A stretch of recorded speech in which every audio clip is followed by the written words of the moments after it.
So Trump is building pressure. The militaries are on high alert. Is this about Iran's oil? The US president has not said it in so many words, but there's one priority that he keeps talking about over and over again. He keeps talking about how he remains laser focused on keeping oil prices low. Winning is a good thing. We're going to work with Venezuela. We'll make that country very strong again. We'll get oil prices down even further. We have it down at about a 6-year low, 7-year low, but we're going to get it down. Trump says he will keep oil prices in check. It was one of his campaign promises in 2024. He said he'd cut energy prices by half. He urged OPEC, the oil cartel, to pump more oil. And who can forget his slogan, drill, baby, drill? It became Donald Trump's rallying call to boost oil production. Basically, he's obsessed with oil and oil prices. And this is where Iran comes into the picture. You see, Iran is one of the world's biggest oil producers. Despite Western sanctions, Iran supplies about 2 million barrels of oil a day. That's about 4% of the global demand. That's what comes out of Iran. What if the US gets access to this Iranian oil? The American oil industry certainly likes the idea. In fact, they're already dropping hints.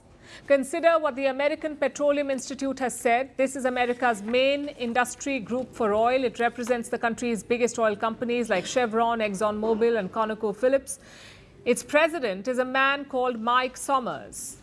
When protests in Iran were at their peak, Sommers made a big statement. He said, and I'm quoting, "Our oil industry is committed to being a stabilizing force in Iran if they decide to overturn the regime."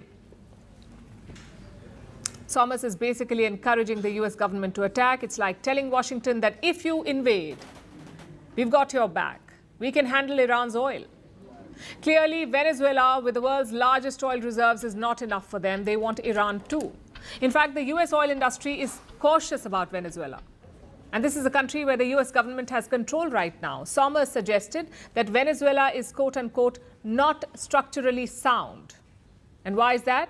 Because Venezuelan oil industry is broken, the infrastructure is decayed. According to Sommers, for US oil companies to return to Venezuela, they need more certainty. He spelled out 3 broad requirements: long-term guarantees, security, and the rule of law. Again, I have a quote. If they get those 3 big things right, I think there will be investment going to Venezuela. Now, with Iran, there is no such problem because Iran is the world's 6th biggest oil producer. It has a structurally sound oil sector. It has functioning wells and infrastructure, and it has the expertise for extraction. So US oil companies can just come in and easily ramp up production without significant delays or investments. And that is why Trump's threats to Iran cannot be ignored. The US president wants low oil prices, the US industry wants access, and Iran has the oil. Does that mean an invasion is inevitable? From Trump's perspective, there are clear incentives for a military operation. But there are clear risks too. Because West Asia is not Venezuela, the stakes are far higher and there is no margin for error. One miscalculation could backfire badly. Oil prices could rise instead of falling, and we have seen this before, by the way. Last year, during the 12-day war, oil prices jumped by nearly 20%. It was brief but intense conflict. It involved 3 parties, Iran, the United States, and Israel.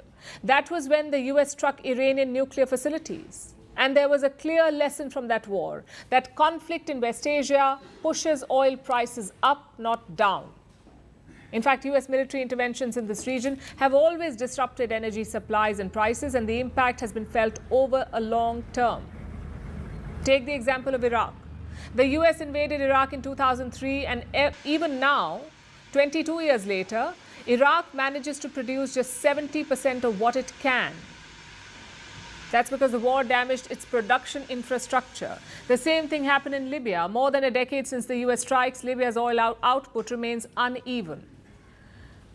So Trump has that history to worry about. But then again, he's not really famous for learning from history.